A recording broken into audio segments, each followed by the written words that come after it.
back again this week with the review and analysis of your favorite shows. And we have the fan club of Kuch Pyar Ke Aise season 3. And we're going to discuss a new serial that just dropped on ZTV. It is called Meet. And we have Tanu and Manushi here. Tanu, Manushi, how are you guys doing? How's the week?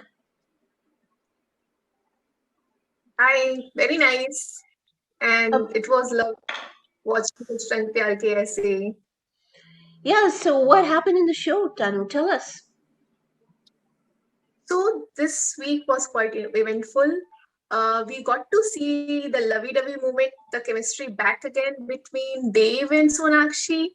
And yet they have shown the sad part where Dev was taking over anxiety pills and he got overdosed of that. And then Sonakshi called in the doctor and then he went away. And Sonakshi was really terrified seeing him all lost and everything. And then finally they went for couple session. And there again, with the help of couple session, we saw the love coming back. Dave realized that why he was hurt, and then he told Sonakshi that he was hurt because she left him like that. He got reminiscent of the time when Sona left him 7 years back, and it took them 7 years to get reconciled. And Sonakshi told him that she was helpless, even though she's an independent woman, but she was helpless because Dave was only his friend. So the communication was back again. They shared why their feelings, their fears, and everything. So it was good. And then we got to see the lovey-dovey moment again. They wrote a cute love letter for her, and they had coffee dates. It was really nice. I really loved the show this week. Yeah, but the moment was spoiled by Ishwari again. Like, right? Manu, how do you feel about the show now? Now that all these twists and turns are gonna start, you know what I'm talking about. What I feel is that the couple therapy thing was so beautifully shown because, people take it as a taboo that you have to go and see a couple therapist just to sort your marriage because, we belong from a generation where parents are like, oh, अपनी शादी हम खुद ही संभाल लेंगे हमें किसी और की जरूरत नहीं है that perspective from Ishwari's point of view, right? And but this is a very modern day approach where if your marriage is in trouble or if you have some issues going on, then you can always reach out to a couple therapist and he or she can help you sort your marriage. So that's what Dev and Sonakshi, obviously. And I think it's a very beautiful way to mend your miscommunications or any misunderstandings or whatever they have. Because via that person, Dev and Sonakshi both got to know what exactly they felt. True, and mental health remains a very important facet of our daily lives. We have to learn to love ourselves above everything else. Because if we are okay, everything around us is okay because it is us that is perceiving everything around us. Everything around us doesn't occur on its own. It's our perception of our surroundings that leads to our triggers, that leads to our issues. It's just a worldview that creates life for us as it is. And mental health, even though in South Asian society is still considered a taboo, it is the reason for anxiety to rise.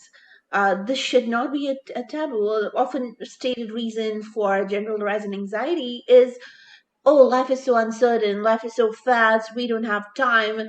But the real factor contributing to anxiety are actually in psychology and in research.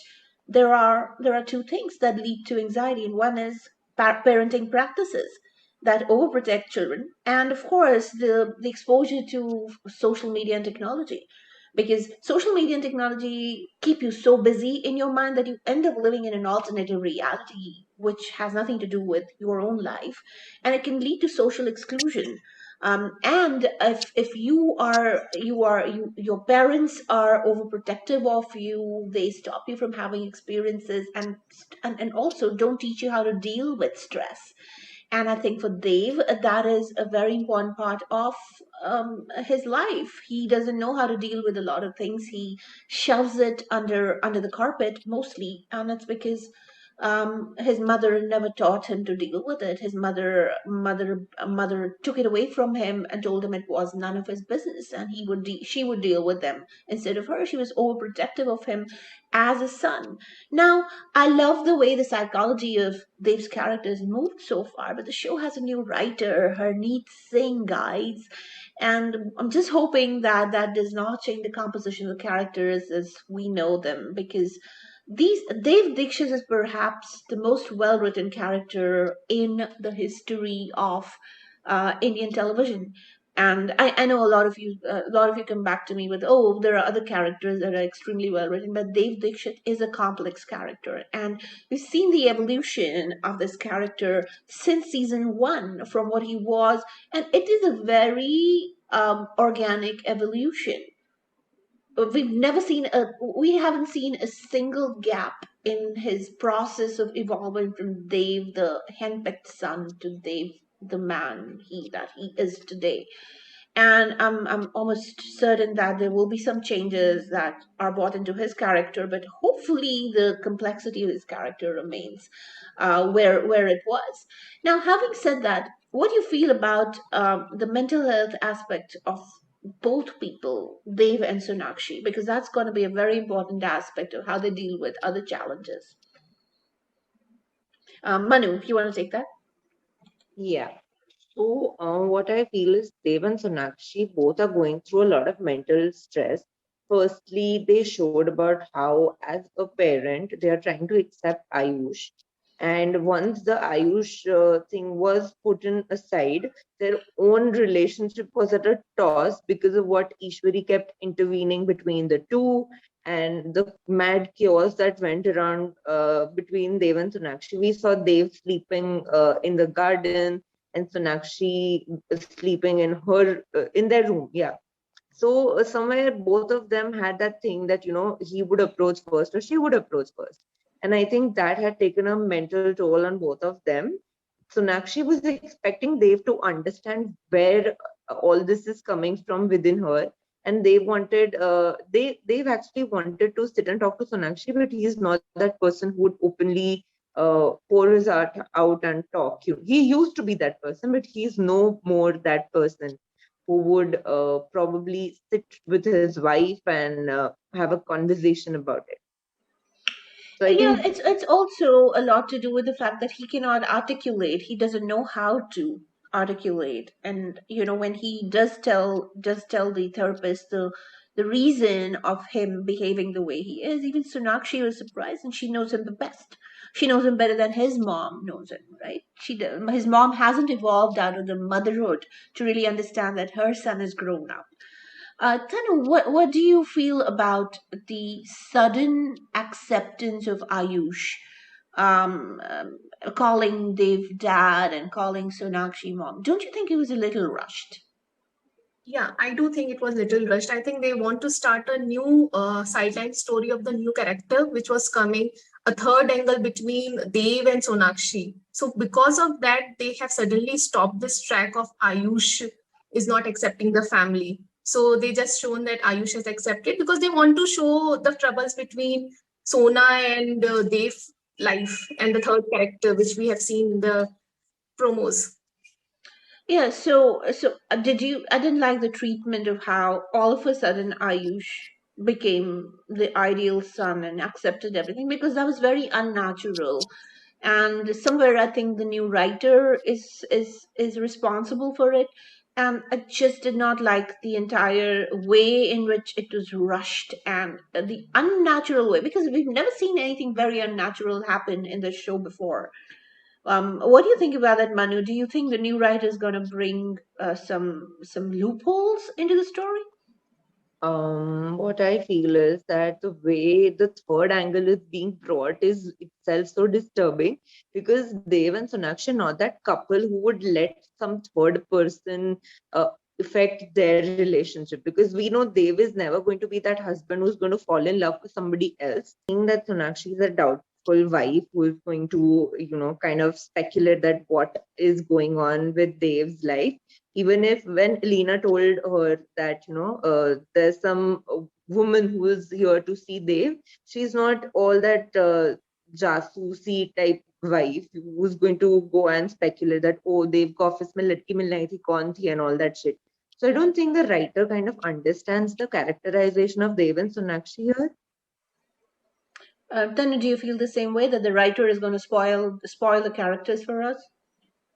I think so. Going like whatever is going right now, I can so because one more thing I can say here, Suhana reaction to when Dave said "Mama," she was like nothing has happened. There was no strong reaction from her.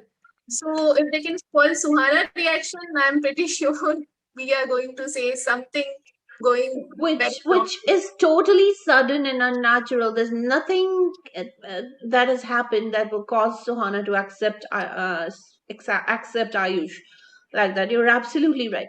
The other thing that that's bothering me is this oscillation of character of Ishwari.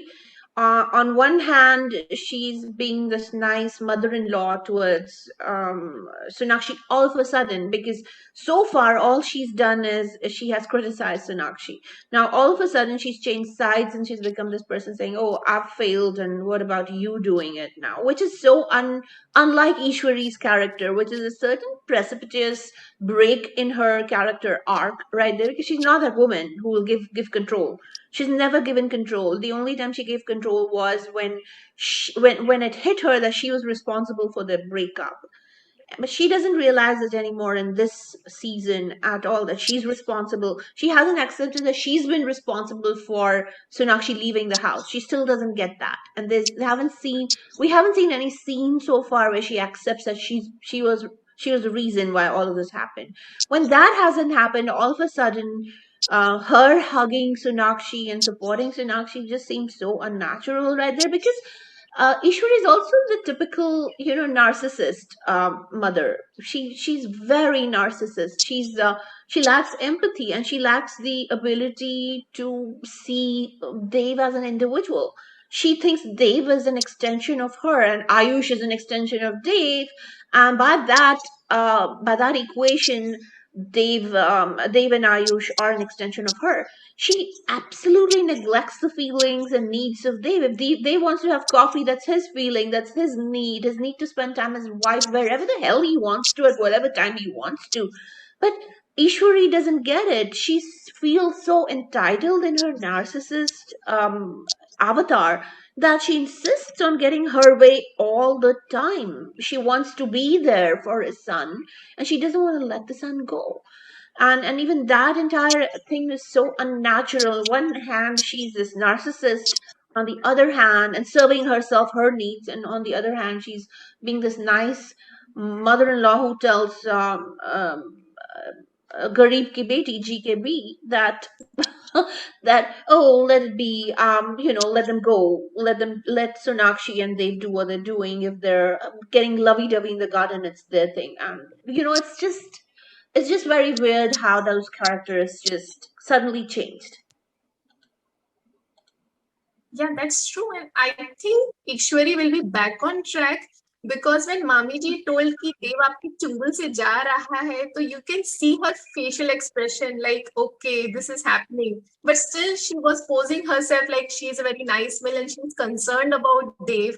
And that's why she has reached out to Sonakshi because she felt that only Sonakshi उसको संभाल के रख लेगी. But we can see Ishwari, on her face, it was like she was not liking Dev and Sonakshi closeness. So she will be back on track. I'm pretty sure. Yeah, but she's such a wonderful actress, Supriya Pilgaonkar. She is sticking to her character, even if it's written elsewhere. She's seriously sticking to her character in just the way she's reacting to things. And I love that about this actress. She's so phenomenally methodical with what she does. Manushi, what do you think is going to happen this week now? Okay, I see two major things happening. One is that the new lady who's entered the show, she's shown like some obsessed person with Dave, because the person who doesn't even know Dave, she's obsessing over his love letter written to his wife. Like she already knows that it's a very loving husband who has written this letter to his wife, but still she's poking her nose and she's like, "Oh, Mr. Obodro, I'm going to find you," and all of that crap. So I think this new person is going to create insecurity between Dev and Sonakshi. I don't know what, till what extent or how, but this is something I see happening. And the other thing probably would be Elena's tarot reading, which says that there's going to be a storm approaching Sonakshi's life. So I'm really curious to know, how can this woman bring storm in Dev and Sonakshi's life when they're both very sorted in their heads? And also, Elena is not an expert at tarot reading, or tarot reading is not such an accurate science. Somebody read my tarot and said I was going to be the Queen of England. Didn't happen yet. But honestly, honestly, I don't. If the story sticks to its roots, then Alina would be proven wrong, and and they would make a spoof out of all this tarot business if this series sticks to its roots. But we have a new writer, and I don't know what this new writer is going to do with the story, and how much of a massacre is going to be this week. Anyway, having said that, this was a wonderful review, and we look forward to next week and we see how this writer treats these characters. And we'll come back here next week to discuss if the writer did lead up to our expectations, or our expectations are totally shattered. Kuch Rang Pyar Ke Aise Season 3 streams on Sony Live wherever you are, whenever you are. It also drops on YouTube. It's the set channel, the Sony Entertainment Television channel on YouTube after the shows have been broadcast, and it broadcasts 5:30 p.m. and 8:30 p.m. Pacific on Sony TV in America, in North America. And I think it broadcasts at 8:30 p.m. in India on Sony Television, India time.